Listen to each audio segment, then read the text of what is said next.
Hello everyone, good morning. मैं शरद यादव आप सभी का स्वागत करता हूं आपके अपने यूट्यूब चैनल ग्लैंस एकेडमी पर। सबसे पहले दोस्तों, मैं आपसे एक रिक्वेस्ट करूंगा या यूं कहूं कि मैं आपसे एक माफ़ी मांगूंगा कि इस बार की जो हमारी विजन आईएएस की मंथली मैगजीन है, जो कि हम लोग सितंबर की कवर कर रहे हैं, ये थोड़ी सी डिले हुई है क्योंकि दिवाली की छुट्टी और छठ पूजा और भाई दूज, इन सब त्योहारों में घरों में बहुत काम रहता है, जिसकी वजह से जो है कि समय नहीं मिल पाया।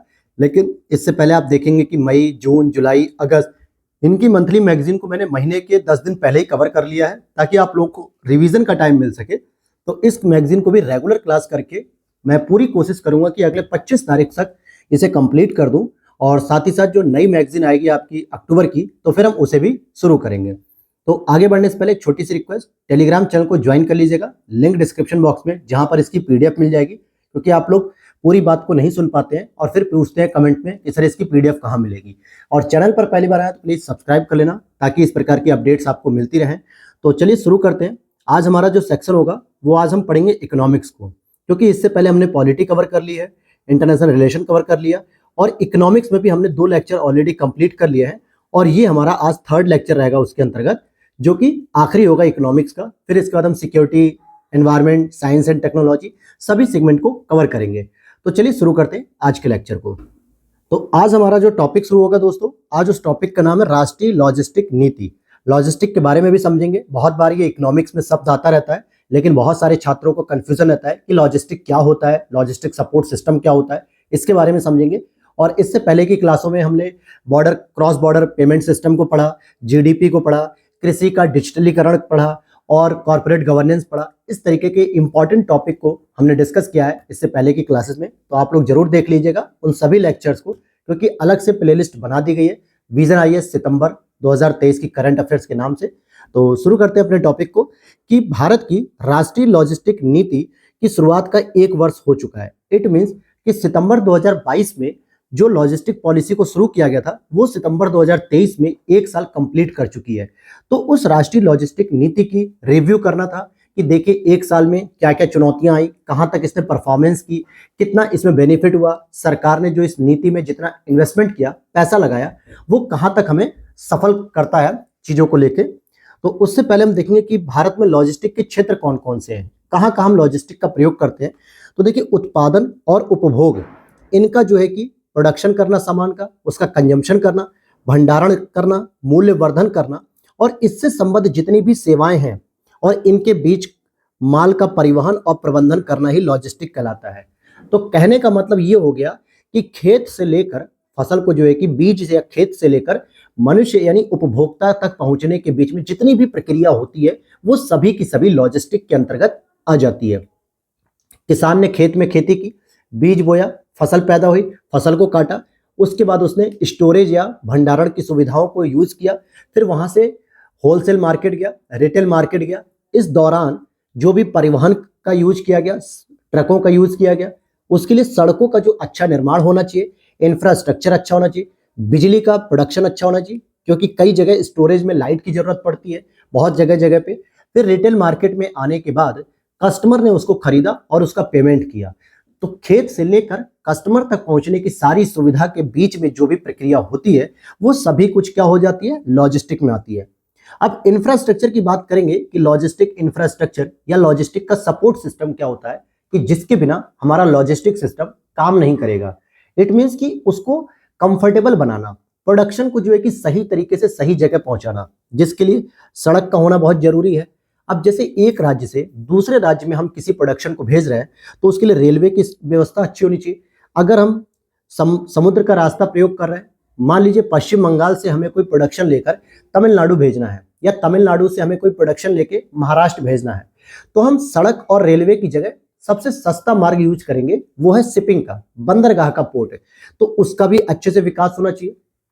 वहीं अगर रेलवे को छोड़ के, सड़क को छोड़ के, अगर एक राज्य अंदर की नदियों का प्रयोग करे, अंतर्देशीय जलमार्गों का प्रयोग करे, कावेरी से होके कृष्णा, कृष्णा से होते हुए गोदावरी, होते हुए नर्मदा, होते हुए एमपी में अगर प्रवेश करता है कोई लॉजिस्टिक सपोर्ट सिस्टम जो प्रोडक्शन है, तो उससे लागत कम आएगी। वहीं एयरपोर्ट यानी हवाई मार्ग का प्रयोग करिए, पाइपलाइन हो गई, इससे जुड़े बंदरगाह, station, multi modal logistic park, ये सभी चीजें हमारी लॉजिस्टिक सपोर्ट सिस्टम में आती है और लॉजिस्टिक क्षेत्र में भी मैंने बताया। तो इस 2 पॉइंट से आपको क्लियर हो जाएगा कि लॉजिस्टिक क्या चीजें होती हैं और कैसे वो काम करती है। इसीलिए हमारे देश में जो 1 साल पहले लॉजिस्टिक पॉलिसी लागू की गई थी, उसका रिव्यू करना बहुत ही जरूरी था। बात करेंगे कुछ प्रमुख फैक्चुअल इंफॉर्मेशन की, तो आप देखोगे कि भारत में 2022 में जो लॉजिस्टिक वैल्यू थी वो लगभग थी 25 मतलब 259.5 बिलियन डॉलर थी। इट मीन्स कि इतना इसका जो है कि प्रयोग हो रहा है। और साथ ही साथ अगर हम बात करें इसके और सिस्टम की, तो आप देखोगे कि वर्ल्ड बैंक के द्वारा जो लॉजिस्टिक परफॉर्मेंस इंडेक्स जारी की जाती है उसमें 2023 में भारत की रैंकिंग कितनी है? 38 रैंकिंग है। इट मीन्स कि भारत अच्छा परफॉर्म कर रहा है, अच्छे लॉजिस्टिक सपोर्ट सिस्टम को डेवलप कर रहा है, नई नई पॉलिसी बना रहा है।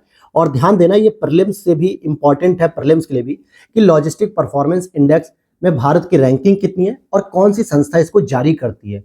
अगर हम जीडीपी की बात करें तो जो लॉजिस्टिक लागत आती है वो आती है लगभग पूरे जीडीपी का 13 से 14%।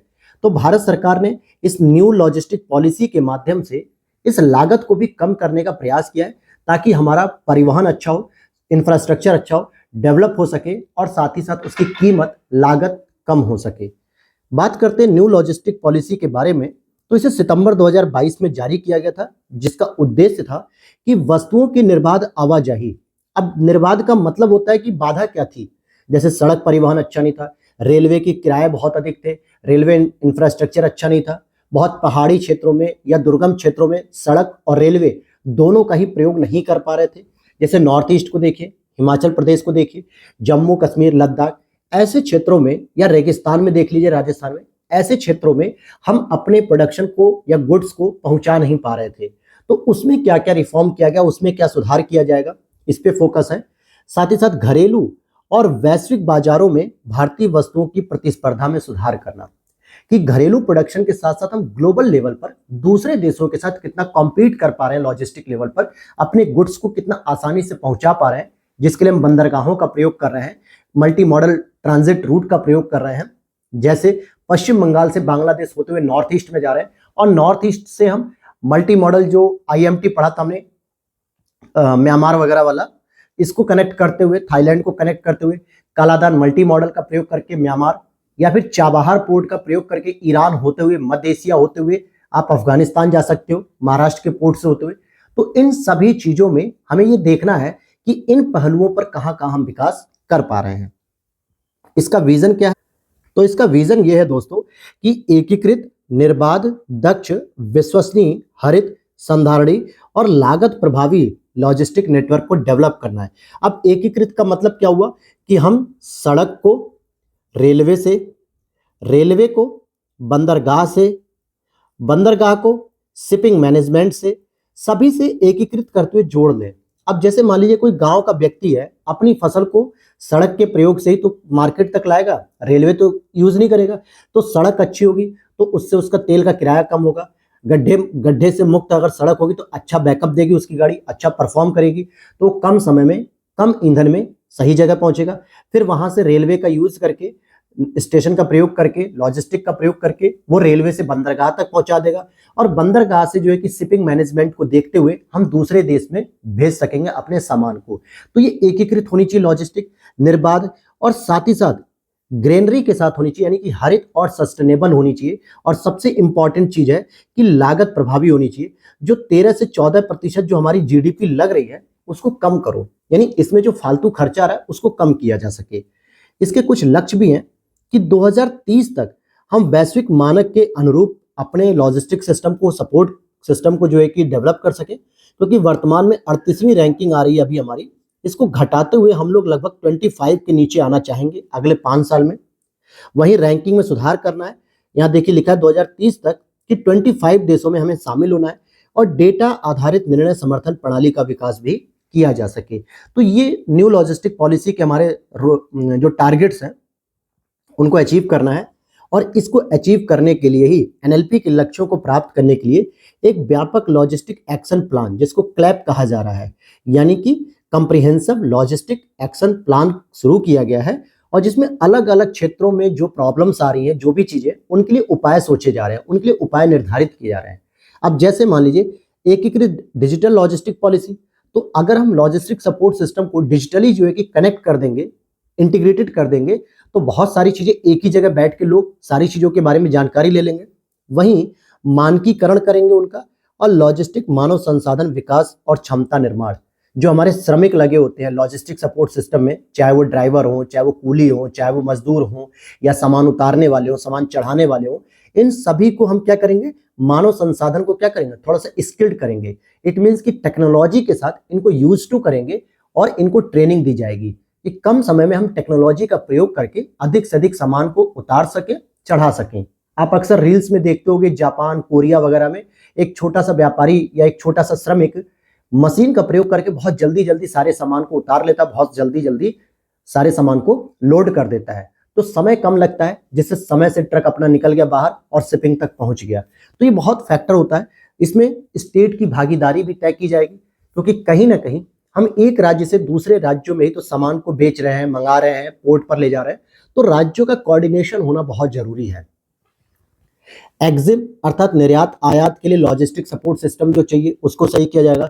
सेवा सुधार फ्रेमवर्क, कुशल लॉजिस्टिक के लिए क्षेत्रीय की योजना और लॉजिस्टिक पार्कों के विकास की सुविधा, ताकि जहां पे इसकी ट्रेनिंग वगैरह कंप्लीट की जा सके। तो इस तरीके से 8 कार्य क्षेत्रों को हमने डिसाइड किया है क्लैप में, कॉम्प्रिहेंसिव लॉजिस्टिक एक्शन प्लान में। तो ये प्रीलिम्स में पूछा जा सकता है कि क्लैप क्या है, न्यू लॉजिस्टिक पॉलिसी से रिलेटेड है और इसमें कितने क्षेत्रों का चयन किया गया। तो आपको पता होना चाहिए कि 8 क्षेत्रों का चयन किया गया है।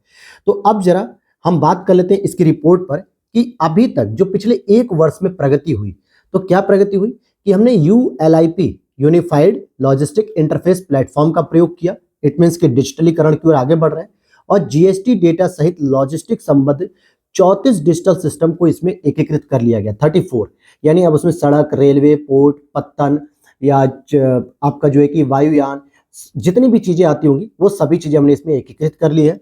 बंदरगाह कनेक्टिविटी हेतु व्यापक योजना को विकसित किया जा रहा है और NLP के अनुरूप राज्य लॉजिस्टिक सेवाएं भी शुरू की जा रही है, ताकि राज्यों की भागीदारी बढ़ सके।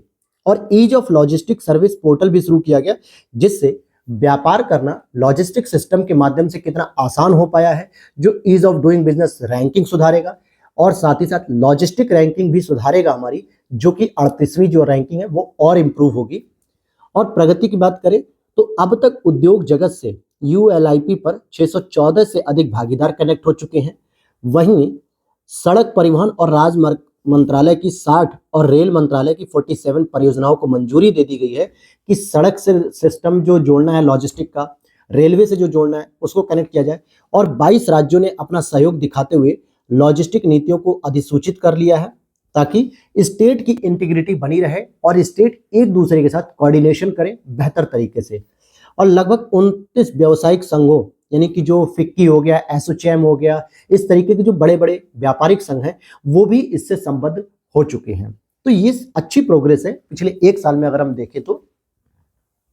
और बात करेंगे अब हम इसकी चुनौतियों की। देखिए, ये सब जो टॉपिक हम डिस्कस कर रहे हैं ये प्रीलिम्स और मेंस दोनों के लिए इंपॉर्टेंट है, लेकिन कहीं कहीं पे कुछ ऐसे फैक्चुअल इंफॉर्मेशन है जो प्रीलिम्स के लिए बेहद इंपॉर्टेंट है, तो मैं डिस्कस भी कर रहा हूं, बता भी रहा हूं, ताकि आप लोगों से ध्यान रख लीजिएगा हर हाल में।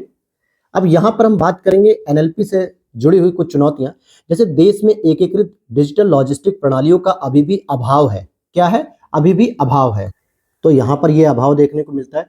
वहीं 90% से अधिक जो है कि बाजार को असंगठित क्षेत्र के भागीदार द्वारा नियंत्रित करते हैं। तो जो असंगठित क्षेत्र है ना, वो जो है कि हमारा कंट्रोल नहीं होता है, क्योंकि असंगठित क्षेत्र का मतलब रोज कमाया रोज खाने वाली बात होती है। कभी नौकरी मिली, कभी काम मिला, कभी बिजनेस मिला, कभी नहीं मिला। अब मजदूर है, ट्रक से जो है कि उसे सीमेंट की 100 बोरी उतारनी है, तो उसने 100 बोरी उतारी और 200 रुपए ले लिए, क्योंकि 2 से 3 रुपए एक बोरी उतारने के रहते हैं। लेकिन हो सकता है कल उसे काम ही ना मिले या उस मजदूर की तबीयत खराब हो जाए, तो उसकी जगह कोई और मजदूर ना मिल पाया। तो ऐसी स्थिति में असंगठित जो बाजार है ना, वो काफी जो है कि प्रॉब्लमेटिक है। अभी भी मानकीकरण का अभाव है, जिसको हम लोग सुधारने का प्रयास कर रहे हैं नई लॉजिस्टिक पॉलिसी में। साथ ही साथ हमारे पास लगभग इस बिजनेस में 2.2 करोड़ लोगों से अधिक को रोजगार मिला है, लेकिन उसमें कोई भी कुशल कार्यबल नहीं है। ठीक है, केवल और केवल 4.7% ही औपचारिक रूप से स्किल्ड ओरिएंटेड है, जो है कि कौशल युक्त हैं। बाकी पूरे के पूरे 95% लोग कैसे हैं? केवल और केवल बस मजदूरी कर रहे हैं, उन्हें कोई स्किल नहीं है, कोई ट्रेनिंग नहीं है कि किसी भी काम को स्मार्टली कैसे कम समय में किया जा सकता है। तो ये चीजें हैं, समस्या यहाँ पर। वहीं अभी भी भले 22 राज्यों ने इसे अधिसूचित कर लिया हो, लेकिन वो अपने अपने राज्यों के अंतर्गत कर रहे हैं। अभी राज्यों के बीच में कोई कोऑर्डिनेशन नहीं देखने को मिल रहा है, अभी भी समन्वय की कमी है।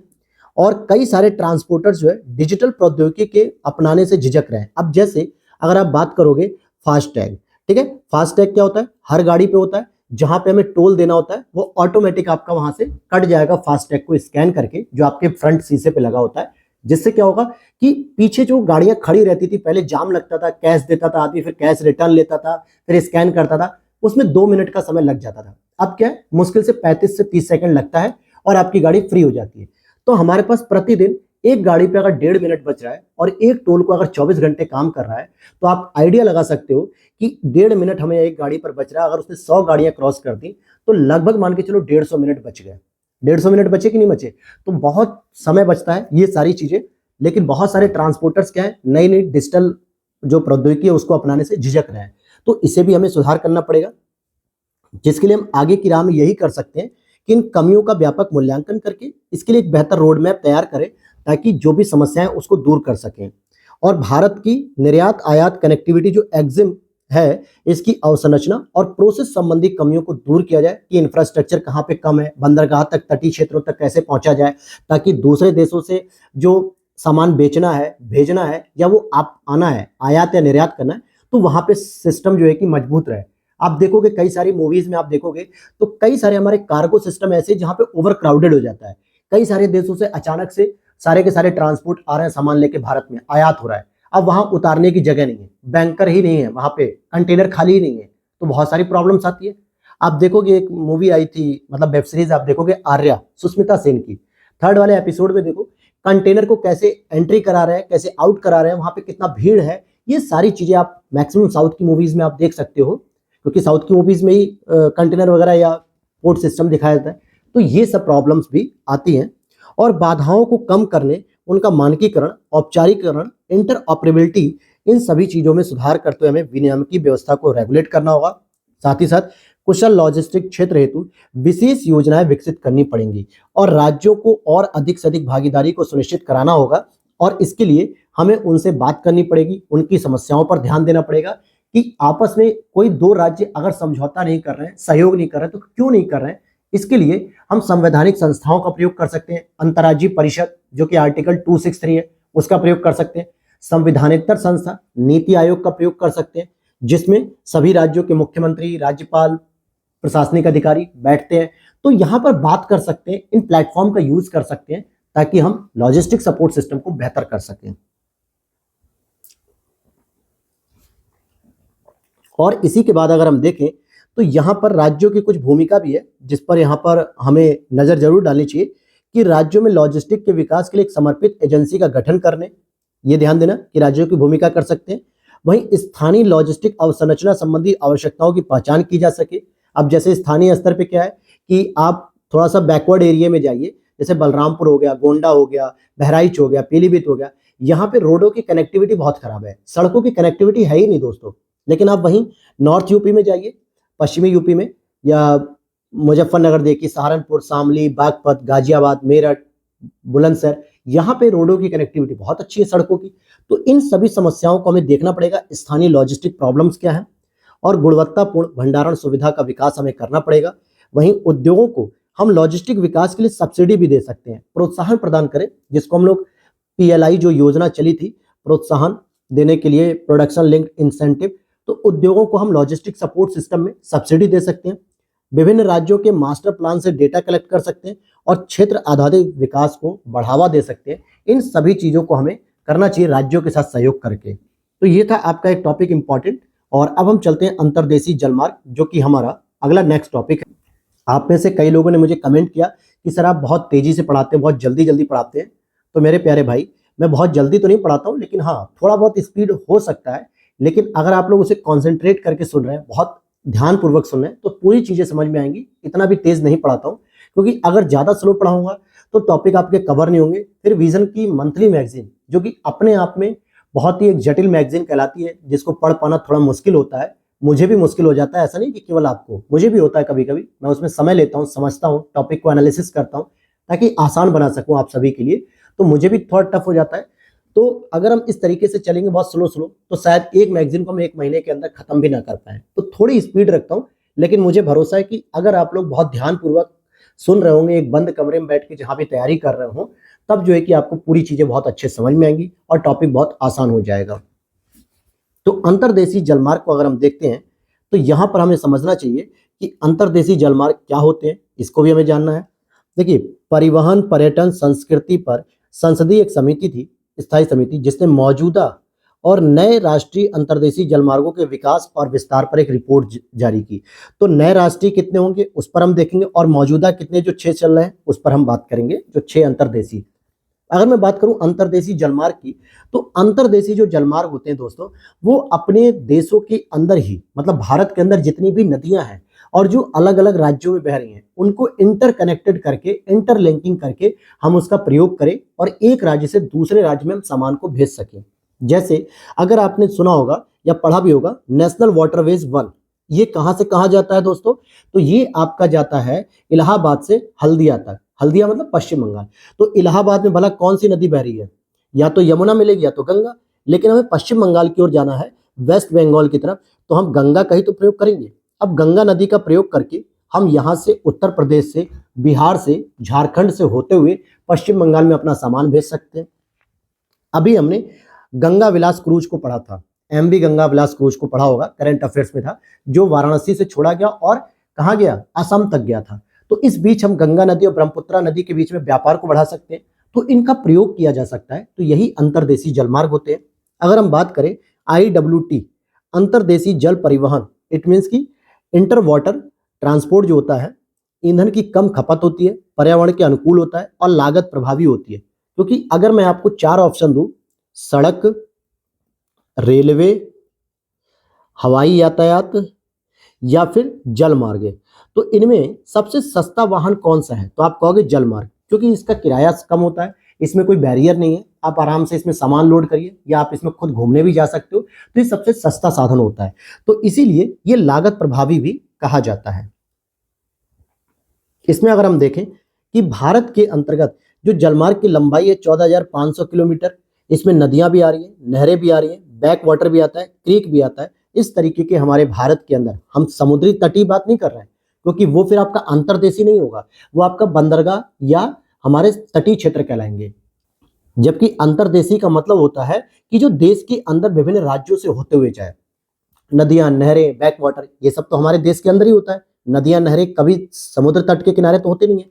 केवल राष्ट्रीय जलमार्ग के रूप में घोषित जलमार्ग ही केंद्र सरकार के अधिकार क्षेत्र में आते हैं, जिसको हम लोग राष्ट्रीय जलमार्ग मतलब नेशनल वाटरवेज। अदरवाइज जितने भी शेष जलमार्ग हैं वो सभी राज्य सरकार के अधीन आते हैं, जिसको हम लोग स्टेट वाटरवेज भी कहते हैं, राज्य जलमार्ग।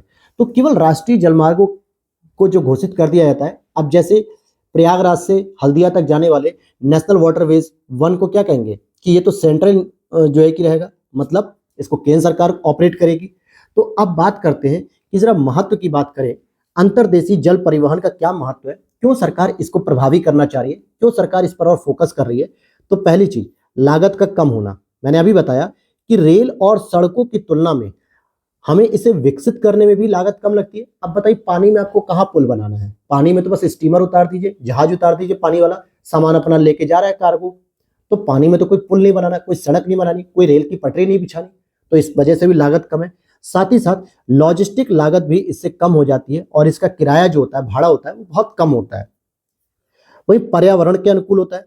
हम नेचुरली जो है कि उस नदी का, नहर का, बैक वाटर का हम प्रयोग कर रहे हैं, हम उसका दुष्प्रयोग नहीं कर रहे हैं। तो ईंधन की खपत बहुत कम है, तो पर्यावरण में कार्बन डाइऑक्साइड, नाइट्रोजन के ऑक्साइड, कार्बन मोनोऑक्साइड, ऐसी गैसों का जो है कि निकलना कम है, मतलब ऐसी गैसें नहीं निकलती हैं। CO2 के उत्सर्जन जो ट्रक जितना करता है उससे 50% तो कम करेगा। देखो, CO2 का उत्सर्जन तो थोड़ा बहुत तो करेगा, कार्बन मोनोऑक्साइड भी करेगा, क्योंकि हमें इसे चलाने के लिए डीजल या पेट्रोल की तो आवश्यकता पड़ेगी ना, लेकिन ये उतना इफेक्टिव नहीं होता जितना ट्रकों से निकलने वाला होता है। साथ ही साथ सामरिक महत्व की बात करें तो पूर्वोत्तर क्षेत्र में हम सड़कों की खराब स्थिति के कारण भारत के एक मुख्य भूभाग से इसको हम जोड़ सकते हैं और प्राकृतिक नौवहन मार्ग प्राप्त कर सकते हैं। अगर मैं कहूं, वाराणसी आपका क्या है, यूपी में है, यानी ये भारत का मुख्य क्षेत्र है, और यहां से हमने दोस्तों नॉर्थ ईस्ट को जोड़ दिया गंगा विलास क्रूज के माध्यम से। तो हम इस रूट का प्रयोग करके लॉजिस्टिक सपोर्ट सिस्टम भी तो मजबूत कर सकते हैं, तो ये भी अच्छी बात है। अन्य लाभ में अगर आप देखोगे, सड़क और रेल मार्ग पे दबाव कम होगा। आप देखोगे अभी छठ की पूजा है कल, और साथ ही साथ दिवाली पे आपने देखा होगा जो भी विद्यार्थी अपने घर जा रहे होंगे, अगर उनका घर 200-250 किलोमीटर से दूर है, तो आप यकीन नहीं मानेंगे कि उन बच्चों का अपना खुद का टिकट जो था, खुद की सीट थी, उस पर भी लोगों को बैठने की जगह नहीं मिल पाई, और इतनी भीड़ चलती है। क्यों? क्योंकि हमारे यहाँ इंफ्रास्ट्रक्चर अच्छा नहीं है कि हम वॉल्वो टिकट करें और बहुत जल्दी पहुंच जाए। हालांकि वॉल्वो टिकट महंगा होता है, लेकिन फिर भी समय हमारा ट्रेन से ज्यादा ही लगता है, क्योंकि सड़कें अच्छी नहीं है। अगर समय कम लगे तो हम नो डाउट कुछ उस भार को कम कर सकते हैं। तो इस तरीके से सड़क और रेलवे पे बहुत लोड है, इसलिए हम इसको कम कर सकते हैं। भीड़ भाड़ और दुर्घटनाएं भी कम होंगी, क्योंकि अक्सर ट्रेनों के पलट जाने का खतरा होता है, सड़कें जो है कि खराब होने की वजह से एक्सीडेंट होते हैं बहुत सारे, तो हम दुर्घटनाओं को भी कम कर सकेंगे। और देखते हैं पर्यटन और मनोरंजन के तौर पे भी अगर हम देखें, तो पर्यटन और मनोरंजन के लिए भी हम इसे डेवलप कर सकते हैं और स्थानीय समुदायों के लिए आय उत्पन्न हो सकेगी। अब अगर कोई व्यक्ति कोई टूरिस्ट है, और अगर वो किसी घाट पे गया या किसी नदी के किनारे गया या किसी बीच पर गया, तो वहाँ की जो लोकल कम्युनिटी है, कोई फूल बेच रहा है, अगर पवित्र स्थान तो कोई फूल बेच रहा है, कोई प्रसाद बेच रहा है, कोई माला बेच रहा है, या कोई कॉफी बेच रहा है, या कोई चाय बेच रहा है, कोई स्टोर लगा के वहाँ पे चाउमीन वगैरह खिला रहा है, तो इस तरीके से लोकल लोगों की भी इनकम बढ़ती है टूरिस्ट के आने से। और टूरिस्ट कहाँ जाते हैं? जनरली नेचुरल जगह पे जाते हैं। आपसे अगर मैं कहूँ कि आप कहाँ जाना पसंद करेंगे, तो आप या तो साउथ इंडिया बताएंगे या नॉर्थ इंडिया। नॉर्थ इंडिया में आप कहीं भी जाएंगे तो पहाड़ी क्षेत्र में जाएंगे, नदी के किनारे जाएंगे, जैसे नैनीताल हो गया, मसूरी हो गया, या आपका लद्दाख हो गया, डल झील हो गया। तो ये जो पानी वाली संबंधित चीजें या पहाड़ी संबंधित चीजें हैं, तो इसके आसपास जो लोकल कम्युनिटी है उनके लिए इनकम क्रिएट हो सकेगी, तो ये भी एक हमारा बेनिफिट हो सकेगा। लेकिन इसी के साथ हम इससे जुड़े हुए कुछ मुद्दे भी देखेंगे कि क्या क्या प्रॉब्लम्स हैं जो इतना डेवलप नहीं हो पा रहा है जो नेशनल वाटरवे सिस्टम है। तो पहला, परियोजनाओं का उपयोग में ना होना। 111 राष्ट्रीय जलमार्ग हैं दोस्तों, जिसमें से केवल 23 ही तो चल रहे हैं वर्तमान में, जिसमें केवल 23 चल पा रहे हैं, और 63 राष्ट्रीय जलमार्गों का विकास तो अभी तक रुका हुआ है। पहली चुनौती, सड़क और रेल प्रणालियों की तुलना में कम निवेश होता है। जितना इन्वेस्टमेंट आप देखोगे रेलवे प्लेटफॉर्म पे होता है, बहुत सारे एडवर्टीजमेंट होते हैं, बहुत सारे प्रचार होते हैं, बहुत सारे अनाउंसमेंट होते हैं। सरकारें भी रेलवे प्लेटफॉर्म पे ज्यादा इन्वेस्ट करती हैं, रेलवे को मॉडर्नाइज कर रही है, वंदे भारत चला रही है, बुलेट ट्रेन चला रही है, तेजस गाड़ियां चला रही है, राजधानी चला रही है, शताब्दी चल रही है, प्लेटफॉर्म और साथ ही साथ पटरियों के ट्रैक को चेंज किया जा रहा है, विद्युतीकरण किया जा रहा है। तो जितना इन्वेस्टमेंट सरकार और प्राइवेट सेक्टर रेलवे में कर रहे हैं, सड़क में कर रहे हैं, सड़क में आप देखोगे नितिन गडकरी जी के द्वारा लगातार नए नए नेशनल हाईवे बनाए जा रहे हैं, स्टेट हाईवे बनाए जा रहे हैं, टोल टैक्स लग रहे हैं, अच्छी क्वालिटी की सड़कें दी जा रही है। तो उतना इन्वेस्टमेंट आप कभी भी नहीं सुनोगे कि हम नेशनल वाटरवेज या राष्ट्रीय जलमार्गों पे कभी किया जा रहा है, इतना इन्वेस्टमेंट नहीं हो रहा है। पहली नुकसान है, तो इसलिए जलमार्गों के विकास की गति धीमी है। भीतरी इलाकों में खराब कनेक्टिविटी हो रही है, जहाजों और उपकरणों की जो उच्च लागत होती है, क्योंकि जो जहाज से संबंधित जितने भी उपकरण हैं वो थोड़े महंगे आते हैं, तो ये प्रॉब्लम है। वहीं कई जगहों पर नदियों की कम गहराई है, और कम गहराई होने से जो अधिक भारी सामान के साथ कार्गो एक राज्य से दूसरे राज्य में जाएगा, तो वहां पे वो फंस जाएगा, दलदली क्षेत्र में फंस जाएगा, गाद में फंस जाएगा, जिसकी वजह से कम गहराई में वो चल नहीं सकता। दूसरा, पर्यावरण पर भी थोड़ा बहुत प्रभाव पड़ेगा। क्या पड़ेगा? अंतर्देशीय जलमार्गों के संचालन के दौरान पर्यावरण पे कम प्रभाव तो पड़ता है, लेकिन उनके विकास से जुड़े जो निर्माण कार्य हैं वो नदी परितंत्र में बदलाव लाएंगे, इकोसिस्टम को चेंज कर देंगे। क्योंकि अगर हम एक राज्य से दूसरे राज्य में कार्गो को भेज रहे हैं, तो कार्गो की जाने से कोई प्रभाव नहीं पड़ रहा है, पर्यावरण कम प्रभाव पड़ रहा है, लेकिन वहां पे जो स्थानीय कम्युनिटी के द्वारा जो स्थानीय स्तर पे जो चीजें की जाती हैं, या जो उससे जुड़े निर्माण कार्य किए जाते हैं, उसकी वजह से जो रिवर का, नहरों का इकोसिस्टम बिगड़ जाएगा। जैसे आप अगर देखोगे नेशनल वाटरवेज 1, इसमें नदी तल की सफाई करते समय गंगा डॉल्फिन की गतिविधियों को बाधित किया गया, और अब जो है कि वहां पे डॉल्फिन बहुत कम हो गई हैं, और सहायक सुविधाओं के विकास की लागत भी काफी अधिक होती है। तो ये सभी चीजें, और जलमार्गों में कई बार होता है कि तली में बार बार गाद का जमना और उसे नियमित रूप से नहीं निकाला जाना एक बड़ी समस्या है, जिससे नदियों की गहराई क्या होती है दोस्तों, ये कम हो जाती है, और ऐसे में जलमार्गों का वहां पे चल पाना थोड़ा मुश्किल होता है। यहाँ पे इस बातें समझ में आ गई। और इसके लिए हमने क्या क्या कदम उठाए, लेकिन उससे पहले हम थोड़ा प्रीलिम्स की चीजों को पढ़ लेते हैं जो इंपॉर्टेंट है प्रीलिम्स के लिए, क्योंकि मिलान करने के लिए भी कई बार आता है। जैसे नेशनल वाटरवेज फर्स्ट, ये गंगा भागीरथी हुगली नदी प्रणाली का सिस्टम है, जो कि हल्दिया पश्चिम बंगाल से इलाहाबाद के लिए है। नेशनल वाटरवेज 2 जो कि ब्रह्मपुत्र नदी में धुबरी और सदिया के बीच में है। नेशनल वाटरवेज 3 जो कि पश्चिमी तट नहर कोट्टापुरम कोल्लम चंपकारा उद्योग मंडल नहर है। तो ये नेशनल वाटरवेज 3 किधर है? पश्चिमी तट पर है।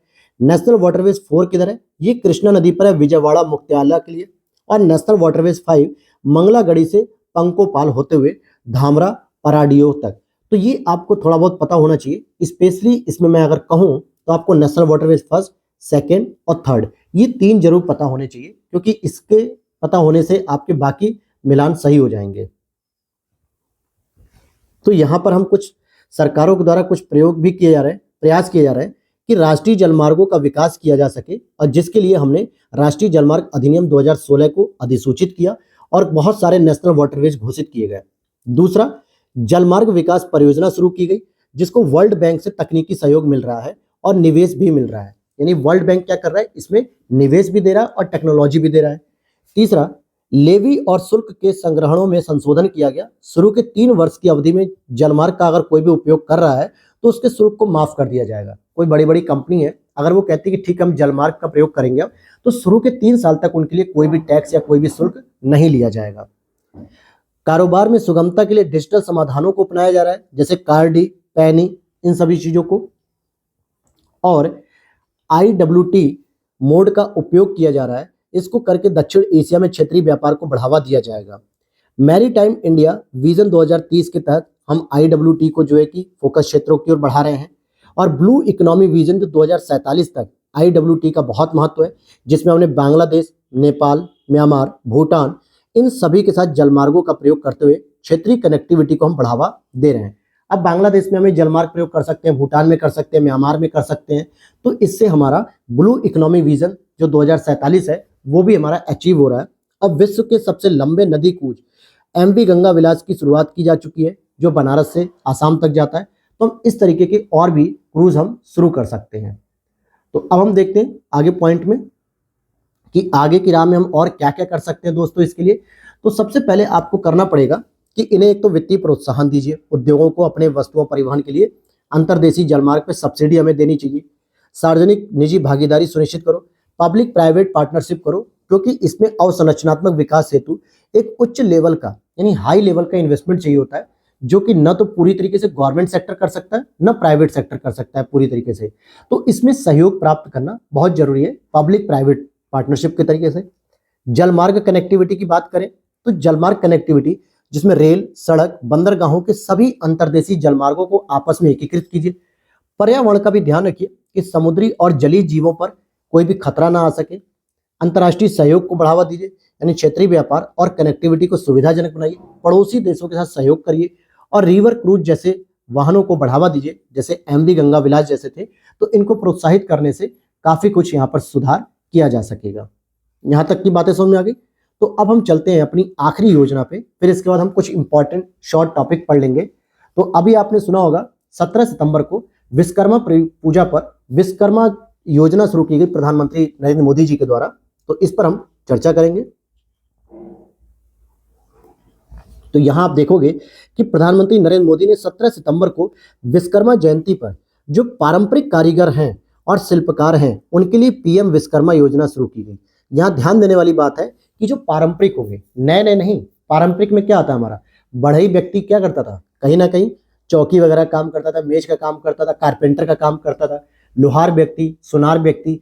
तो ये सब जो है कि अपने अपने जो व्यवसाय को अपनाए हुए हैं पारंपरिक तौर पे, तो इनके लिए एक PM विश्वकर्मा योजना की शुरुआत की गई है।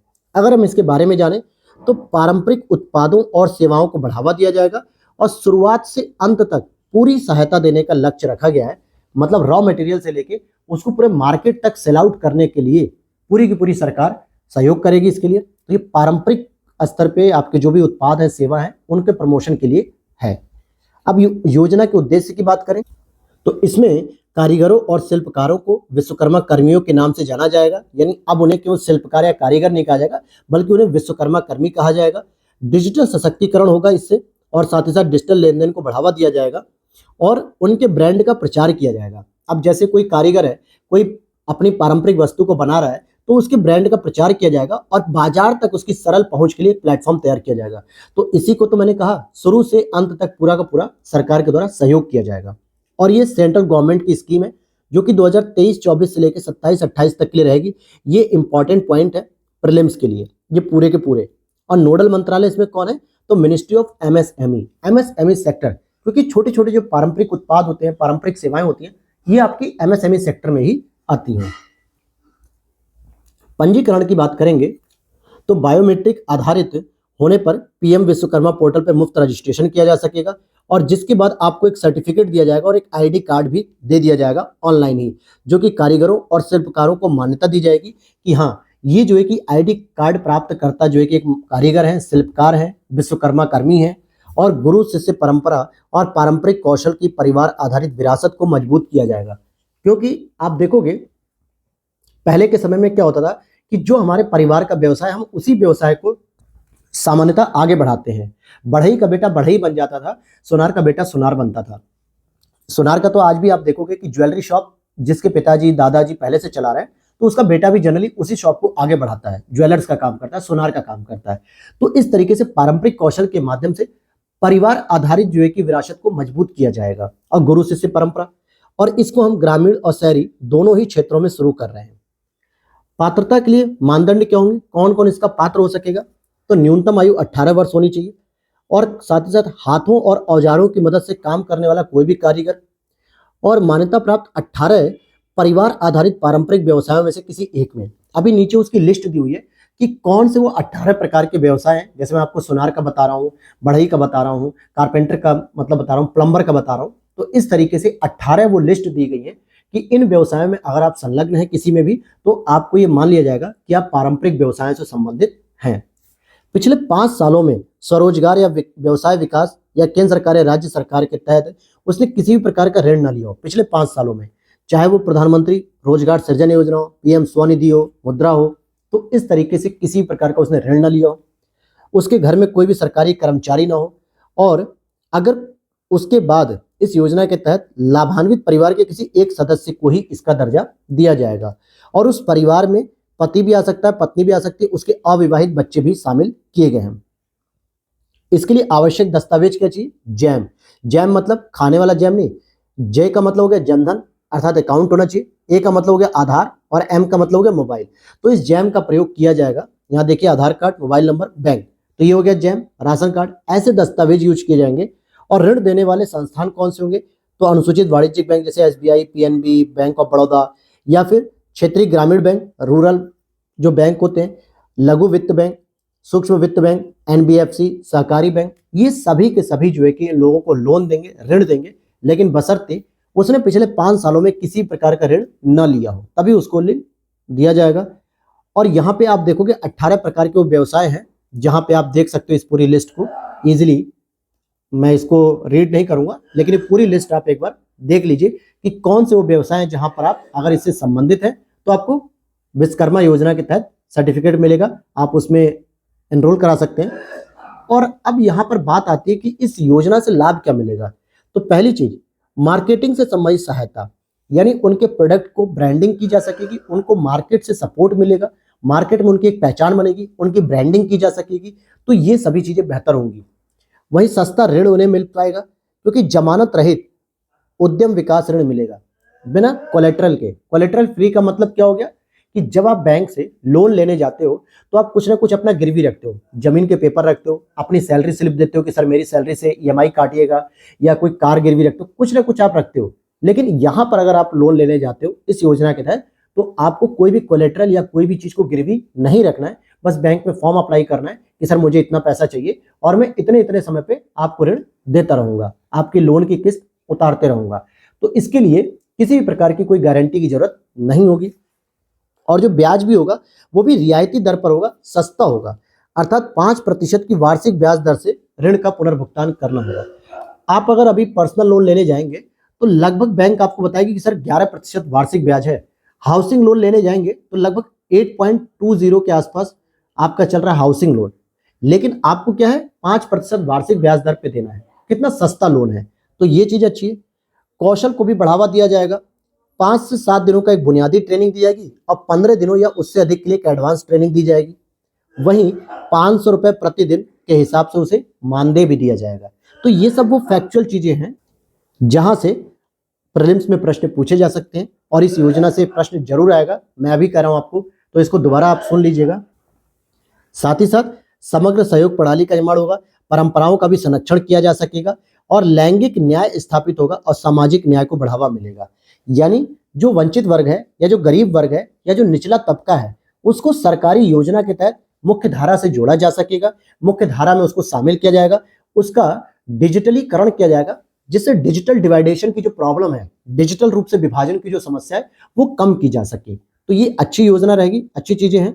और चिंताओं की बात करें, अगर इससे रिलेटेड कुछ प्रॉब्लम्स की बात करें, तो पहली प्रॉब्लम है कि शिल्प क्षेत्र से संबंधित उपलब्ध डेटा का अपडेट न होना। अंतिम जनगणना 7वीं पंचवर्षीय योजना के दौरान हुई थी, जो 2012 में पूरी हो गई और अब पूरे 10 साल से ऊपर हो गए और हमें ये नहीं पता है कि कितने लोग पारंपरिक क्षेत्रों से जुड़े हुए हैं।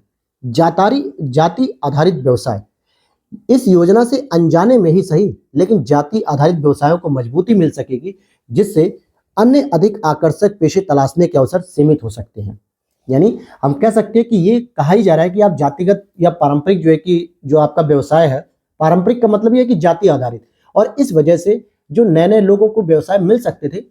हालांकि ये योजना ऐच्छिक है, किसी के लिए बाध्यकारी नहीं है, लेकिन कहीं ना कहीं आदमी कुछ लालच की वजह से अपने इस जातिगत पेशे में फंसा रह जाएगा और वो बाहर नहीं निकलेगा। प्रशिक्षक के रूप में गुरु की गैर मान्यता इसमें देखने को मिल रही है। मजदूरी के मुद्दे को नहीं उठाया गया कि मजदूरी का मुद्दा जो है उसको क्यों नहीं उठाया गया, उसके लिए क्या क्या काम करेगी सरकार, क्या नहीं करेगी, इस पर बात नहीं हुई। और आर्थिक व्यवहार्यता की कमी भी इसमें देखने को मिली। तो ये सारी चीजें थी। और अगर हम बात करें कि कारीगरों के लिए इस प्रकार की अन्य पहल में क्या क्या चलाया जा रहा है, तो वस्त्र मंत्रालय ने राष्ट्रीय हस्तशिल्प विकास कार्यक्रम शुरू किया, फिर वहीं व्यापक हस्तशिल्प क्लस्टर विकास योजना शुरू की, पहचान नाम की योजना शुरू की गई है। अन्य योजनाओं में आप उस्ताद देख सकते हो, स्फूर्ति देख सकते हो।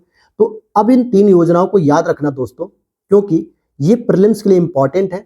पूछा जा सकता है आपसे पहचान योजना, उस्ताद योजना, स्फूर्ति योजना, ये किससे संबंधित है। यूपीएससी पूछ लेगी या फिर यूपीपीसीएस या फिर आरओआरओ। ये बहुत सिंपल प्रश्न है, तो आपको पता होना चाहिए कि कहां कहां से ये प्रश्न बन सकते हैं। तो चलिए अब हम चलते हैं अन्य सुर्खियों में, और यहाँ पे जो छोटे टॉपिक होते हैं हम उनमें कुछ इंपॉर्टेंट टॉपिक को कवर करेंगे, क्योंकि कुछ टॉपिक ऐसे हैं जिनको हमने ऑलरेडी पहले की क्लासेस में डिस्कस कर लिया है। तो चलिए शुरू करते हैं, देखते हैं इसमें कौन सा टॉपिक आता है इंपॉर्टेंट। तो एक आता है आपका बजटेतर। क्या होता है बजटेतर उधारियां, मतलब बजट के बाद जो उधारियां ली जाती हैं। इट मीन्स कि centre for social and economic progress ने भारत में सरकार द्वारा बजटेतर उधारियों पर एक रिपोर्ट जारी की है। हम ऑफशोर बजट भी कहते हैं इसको, ऑफ बजट, यानी ये उन उधारियों से संबंधित है जिनका बजट में उल्लेख नहीं किया गया है और उनके पुनर्भुगतान के लिए बजटीय संसाधनों का प्रयोग किया जाता है। अब मान के चलिए कि 2023-24 के बजट में कहा गया था कि हमें उधारी जो है कि 14 करोड़ रुपए की देनी है। ध्यान देना, लेकिन ये जो उधारियां हैं इनका जिक्र इसमें नहीं किया गया है, लेकिन इनके भुगतान करने के लिए मान लीजिए जो बजटेतर उधारियां हैं उसका भुगतान हमें 3 करोड़ रुपए करना है, तो हम इन्हीं 14 करोड़ में से ही ले लेंगे। तो ये क्या हो गया कि उनका पुनर्भुगतान बजटीय संसाधनों में ही किया जाता है, जबकि उसका जिक्र उसमें नहीं रहता है। अगर ये जिक्र रहता तो 14 करोड़ की जगह 17 करोड़ रुपए का बजट बनता, लेकिन ऐसा तो है नहीं। तो ये एक नुकसान करने वाली चीज होती है। यानी प्रत्यक्ष रूप से बजटेतर उधार नहीं लेती है सरकार। ध्यान देना कि सरकार अपने बजट के रूप में डायरेक्टली तो उधार नहीं लेती, लेकिन कई सारे सार्वजनिक संस्थाएं जिन पर सरकार का ही नियंत्रण होता है ये उधार लेती हैं। जैसे एफसीआई लेती है खाद्य सब्सिडी बिल का भुगतान करने के लिए। अब एफसीआई क्या है, food corporation of India, Indian government का संगठन है, तो कहीं ना कहीं सरकार ही तो इसे पैसा दे रही है। तो बात वही हो गई कि चाहे आप कान इधर से पकड़ लीजिए चाहे आप उधर से पकड़ लीजिए, अल्टीमेटली आप पैसा जो खर्च कर रहे हैं वो सरकारी बजट से खर्च कर रहे हैं, जिसका विवरण आपने पहले नहीं दिया कि हाँ हमें यह भी पैसा और चाहिए। इससे क्या होता है, सरकार अपनी उधार संबंधी जो कमियां होती है उसको छिपा लेती है आसानी से, जनता के सामने उसको प्रदर्शित नहीं किया जाता है। बात करेंगे सरकार द्वारा बजटेतर उधार का सहारा लेने के पीछे क्या क्या कारण है। तो पहला एफआरबीएम एक्ट जो 2003 है, उसके तहत राजकोषीय घाटे के लक्ष्य को दरकिनार करना, कि जो राजकोषीय घाटे को हमें मेंटेन करना है कि जीडीपी का 4.5% लाना है हर हाल में 2025 तक, तो वो इस पे इफेक्टिव नहीं होता है। दूसरा, आर्टिकल नंबर 293 के तहत जो है कि छूट मिल जाती है, उधार लेने की सीमा से बच जाते हैं। वहीं केंद्रीय अनुदान में देरी या राजस्व के अन्य स्रोतों में कटौती से बच जाते हैं। और बचतेतर उधार के तरीके क्या हैं, जैसे राष्ट्रीय बचत योजनाएं हो गई, गारंटी प्राप्त बॉन्ड हो गए, घरेलू विदेशी बाजार से उधार लेना, ये सभी चीजें इसमें शामिल होती हैं दोस्तों। और अगर हम बात करें कि जो बचतेतर उधारियां हैं, ये एक तरीके से अदृश्य देनदारी हैं जो कि ऋण जाल का एक कारण बन जाती है, यानी कि डेट ट्रैप तैयार हो जाता है यहाँ से, और जवाबदेही पर प्रतिकूल प्रभाव डालता है, क्योंकि इसके लिए सरकार की न तो कोई जांच होती है और न ही इसकी कोई जवाबदेही बनती है। तो आप देख सकते हो कितना ये खतरनाक प्रयोग होता है इसका। अब जरा हम इसको जूम कर लेते हैं। यहाँ पर भारतीय रिजर्व बैंक ने वित्तीय समावेशन सूचकांक में सुधार की बात की है। आरबीआई के वित्तीय समावेशन सूचकांक में सुधार लगभग सभी क्षेत्रों से संबंधी को दर्शाया गया है, लगभग सभी क्षेत्रों में।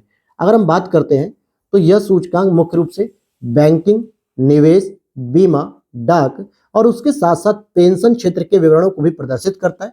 लगभग पूरे देश में इससे वित्तीय समावेशन की स्थिति को प्रदर्शित किया जाता है। अगर कहीं पे 0% की तरफ आप बढ़ रहे हो तो इसका मतलब हो गया पूरी तरीके से वित्तीय बहिष्करण हो गया है, यानी अपवर्जन, अर्थात वहां पे समावेशन नहीं हुआ।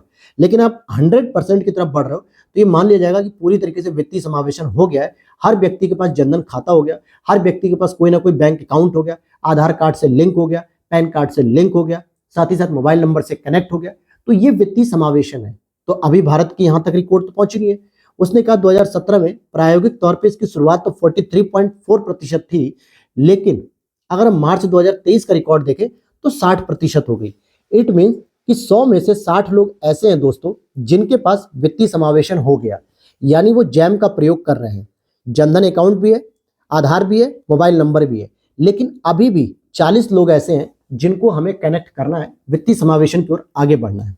समझ आ गई इतनी बात? इसमें लगभग 97 ट्रैकों का प्रयोग किया जाता है और इसका मुख्य फायदा ये होता है कि सभी व्यक्तियों, हाशिए पर रहने वाली आबादी को सस्ती, उचित और वित्तीय सेवाओं तक पहुंच प्राप्त हो जाती है। जैसे आप अभी अकाउंट अपना ओपन कराने जाएंगे तो मिनिमम बैंक वाले 2000 रुपए मांगते हैं अकाउंट ओपन का, और उसके बाद ये भी लगा देते हैं कि आपको इतना पैसा तो रखना ही पड़ेगा, अदरवाइज आप पे पेनाल्टी लगेगी। लेकिन यहाँ पे क्या होता है कि गरीबों को ये छूट मिल जाती है, जिसको हम लोग कहते हैं no frills account. No frills account का मतलब होता है जिसमें कोई पैसा बाध्यकारी नहीं है कि आपको रखना ही रखना हो, या इसे हम लोग कहते हैं जीरो बैलेंस अकाउंट। दोनों बातें इसको कही जाती हैं कि जीरो बैलेंस पे आप अकाउंट खोलिए, कोई दिक्कत नहीं, अगर आप पैसा रखते हो तो ठीक, नहीं रख पा रहे हो तो भी कोई बात नहीं है। वहीं वित्तीय समावेशन का महत्व क्या होता है, तो इससे आपकी इकोनॉमिक ग्रोथ बढ़ती है, गरीबी और असमानता दूर होती है, वंचित वर्गों को हम सशक्त बना पाते हैं और छोटे व्यवसायों को इससे बढ़ावा दिया जा सकता है, क्योंकि इन्हें ऋण की भी आवश्यकता जो होती है वो भी इसकी पूर्ति की जा सकती है। अब वित्तीय समावेशन के लिए सरकार कौन कौन सी पहल चला रही है, तो प्रधानमंत्री जनधन योजना, अटल पेंशन योजना, प्रधानमंत्री जीवन ज्योति बीमा योजना, स्टार्टअप इंडिया योजना, प्रधानमंत्री वय वंदना योजना, आरबीआई की राष्ट्रीय वित्तीय समावेशन रणनीति। हालांकि और भी योजनाएं हैं जिसमें आपके लिए एक अकाउंट का होना जरूरी है, और अकाउंट ओपन होने का मतलब ही हो गया कि आपका वित्तीय समावेशन किया गया है। लेकिन इसमें फिर भी कुछ चुनौतियां आ रही हैं।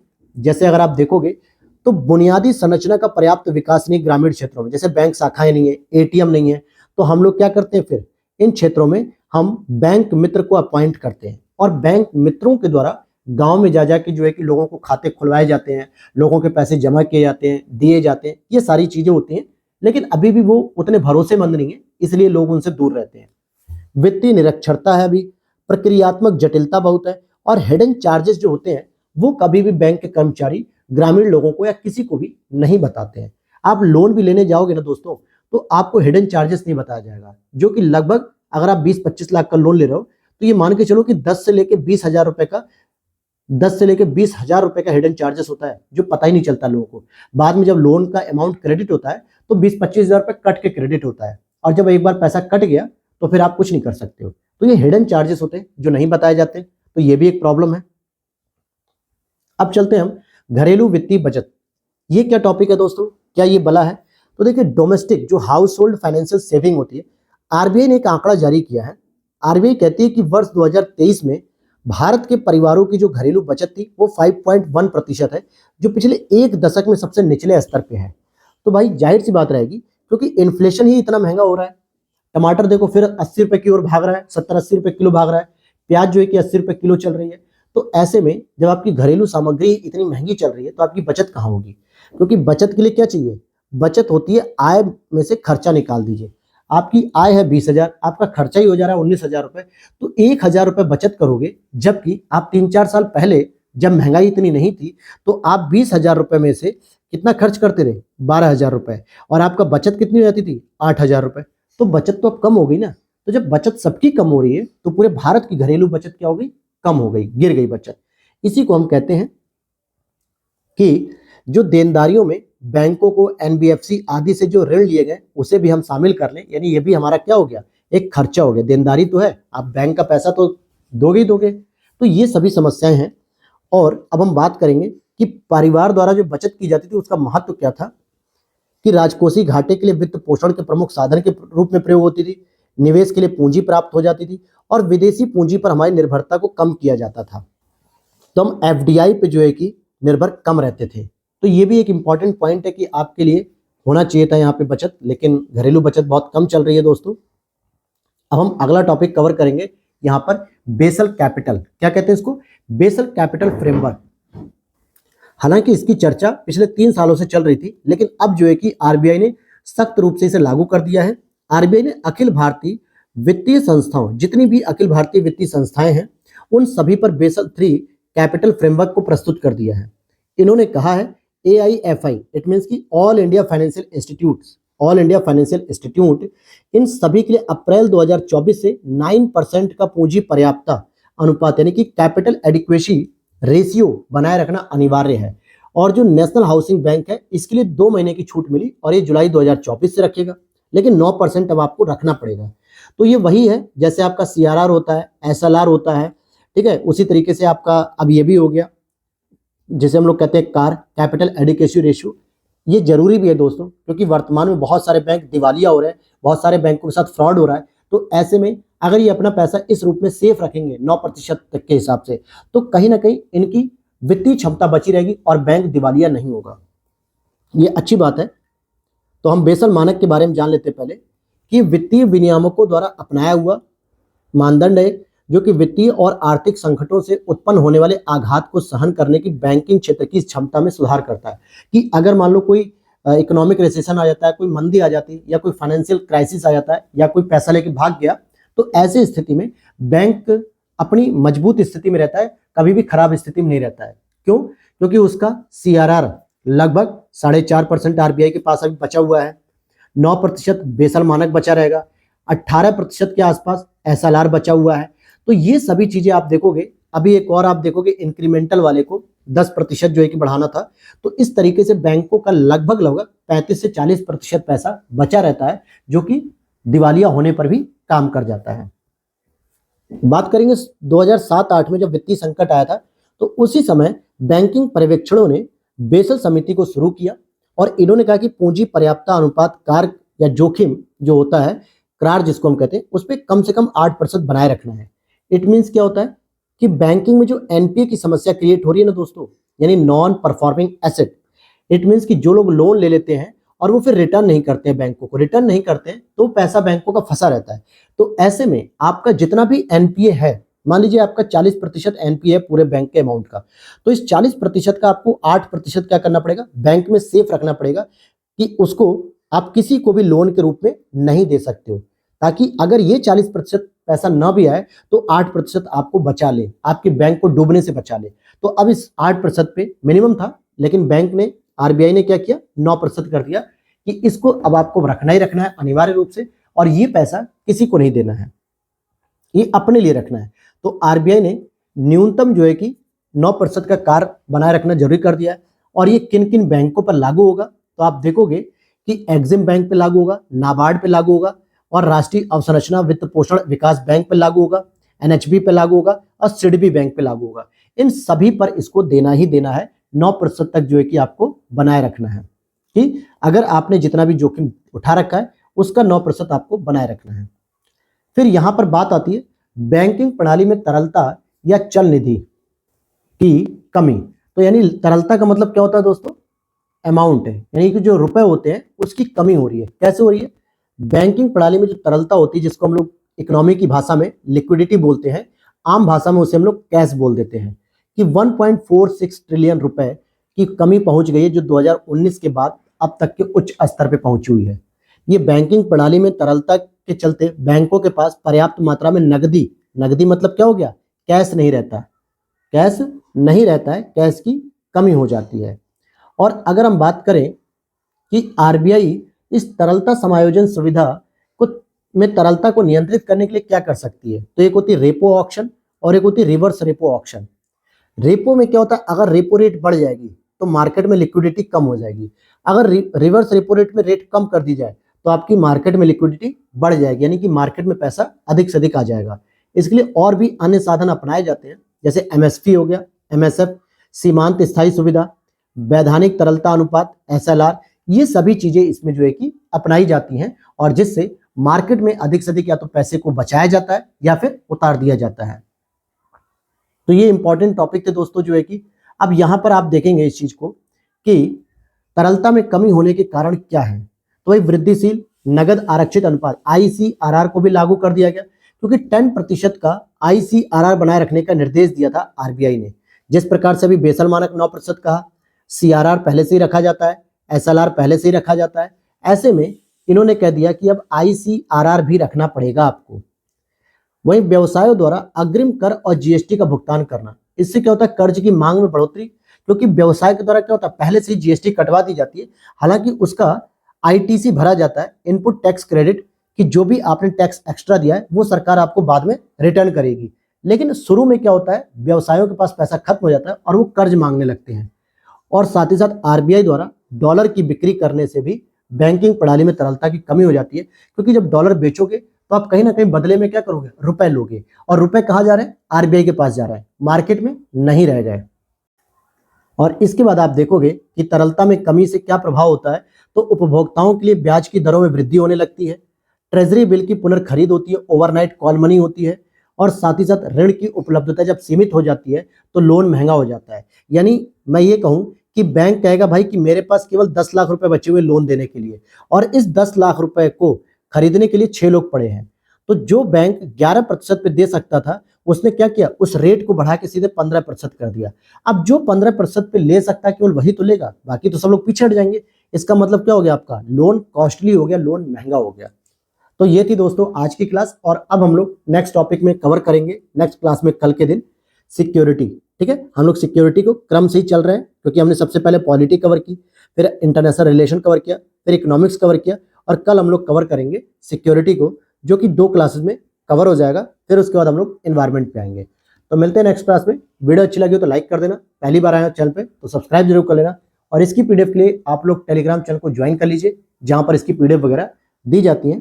उसका लिंक डिस्क्रिप्शन बॉक्स में दिया हुआ है। जय हिंद, जय भारत।